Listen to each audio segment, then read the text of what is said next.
Alright guys, so I am out here on the future build of the home, and it's pretty exciting to be out here.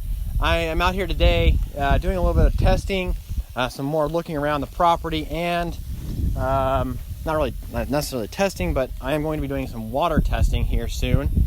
This little building here in front of me is actually the well house, and where they have a stock tank currently for the cattle. It is currently hooked up to an electric fence around the entire property, and so right now I'm just doing some fun stuff. I'm going to disconnect it here in a little bit, but I'm trying to find the best way around the stock tank, primarily because it is full of manure and extremely dirty water. So I just want to go ahead and I wanted to get some aerial footage just to see what I'm working with. And I apologize for this drone is not the most stable aerial vehicle by any means, but it is kind of fun to fly. It's borrowed from a friend. I will be getting one of my own, so in the future we can have more great videos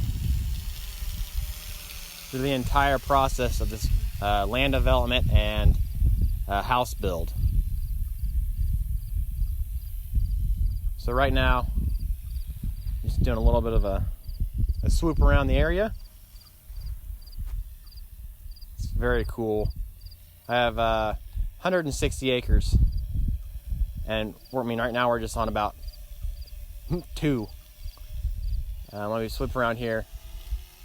In this direction here, that is south. It's not the best footage, I apologize, but that is facing south-southeast, and if I go up, we will see that there is a giant hill and about 150 acres that direction. So it's kind of hard for me to get all of this in one spot. So I have another battery or two, and we will do some good battery charging while I am doing the water testing and everything else in the meantime. So anyways, I'm going to bring this back and we'll get a fresh battery and do some more stuff.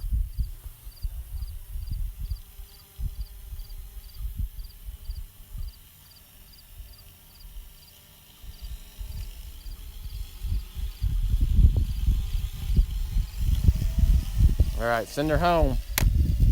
Come here.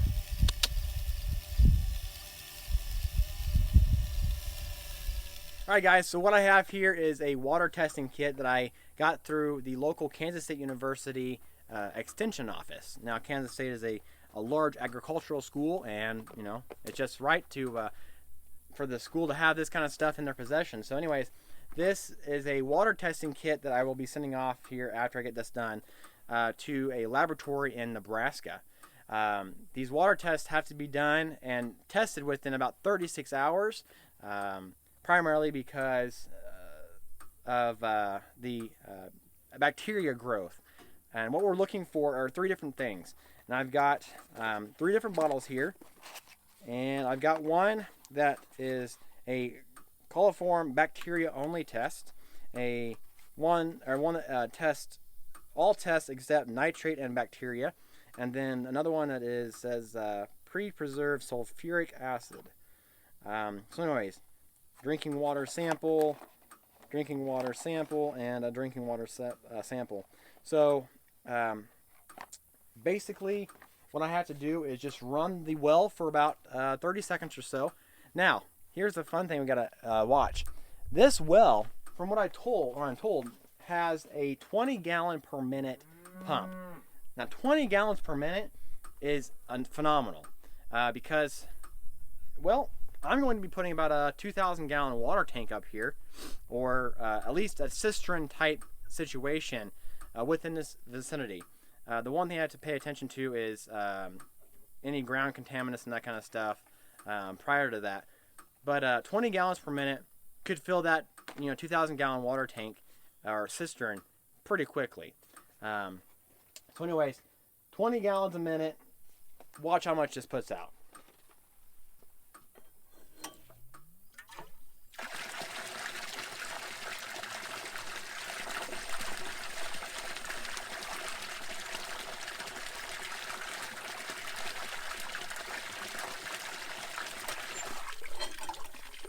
That means that well is really pumping. Now this well is actually a submerged well. It is the pump actually, sorry, the pump is down in the well, submerged, probably about, I think they said it was 100 feet, which is a pretty good distance actually. And that has a lot of head to be able to pump that up that way and out with that kind of force. I believe that's pretty good. Anyways, it's getting warm out here. It is currently 86, very humid and sunny here in Kansas. So, anyways, what I have to do is crack these open. I have to actually wipe that down real quick.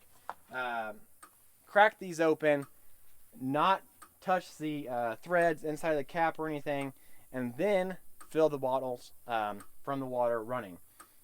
As you can see here, I don't know if you can actually, let me touch it down just a hair and loosen up my everything here.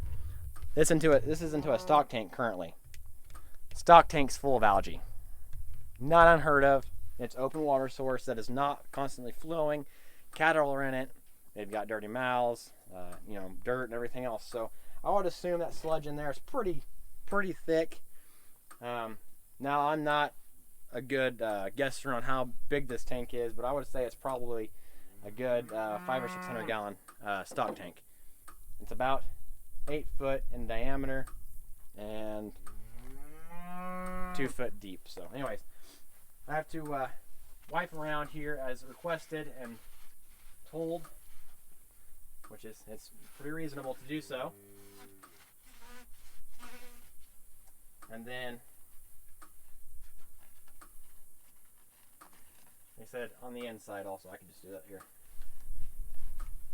So it has got some algae in there. It's not to be unheard of to do so, to have the algae, but the your water pipes at home are even worse than that, I promise you. So anyways, this is gonna be a little tricky. Oh hush.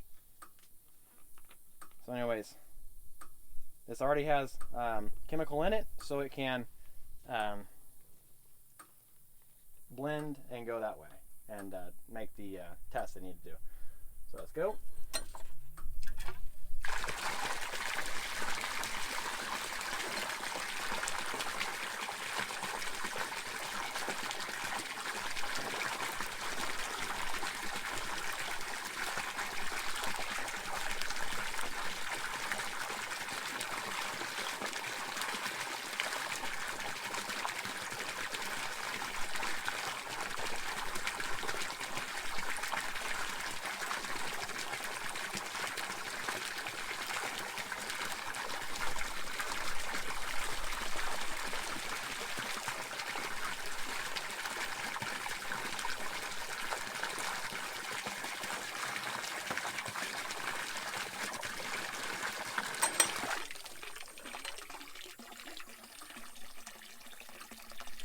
That's great. So that's all we need to do today. That's why I made this 3.5 hour trip, was for that right there.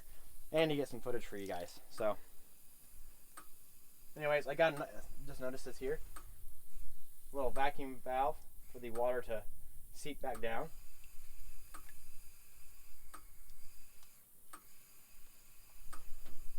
This stock tank here, it's hard to determine how much water is really coming out.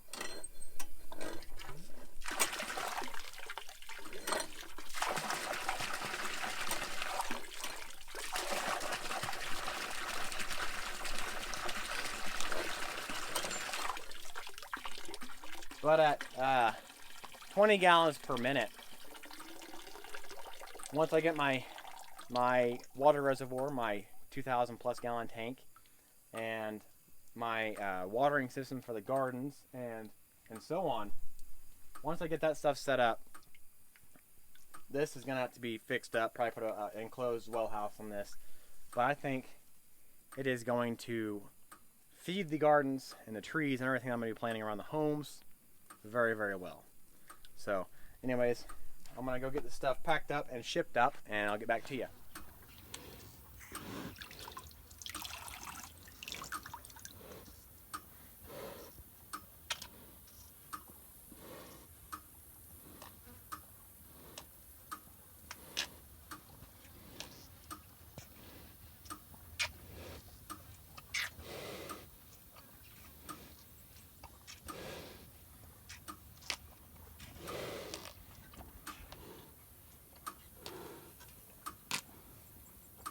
All right, guys. So I apologize for the noise, if there is any, the wind noise.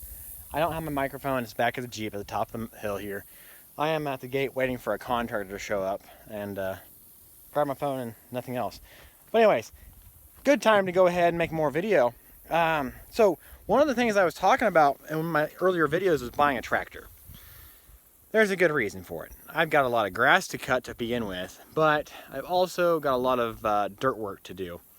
So these homes that I'm getting built, the home that I'm getting built, the manufactured home, comes 30 feet wide down the road.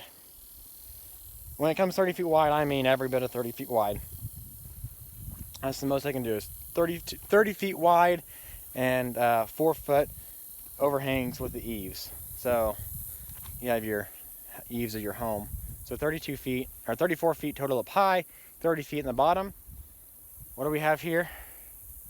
This is like maybe 12 foot. So a couple things I have to do.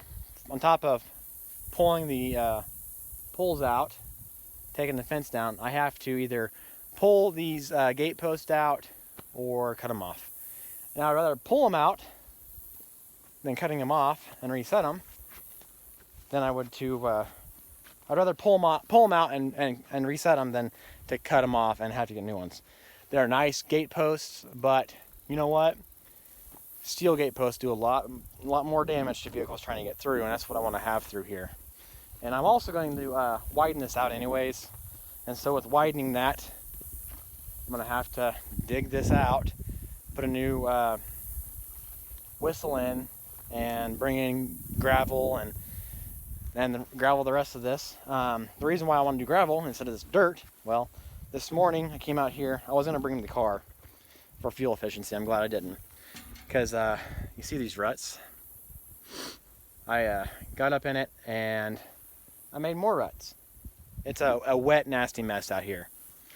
So this has been washing away, it looks like, over the years, more and more and more. Of course, it's I'm almost 6 foot, and that's probably a good 7 or 8 foot in depth changes. So I gotta definitely knock the top of these hills off. So anyways, I hear the contractor coming, and I will finish it up here. Keep commenting, carry on, guys. Hope you guys like the videos. See you later.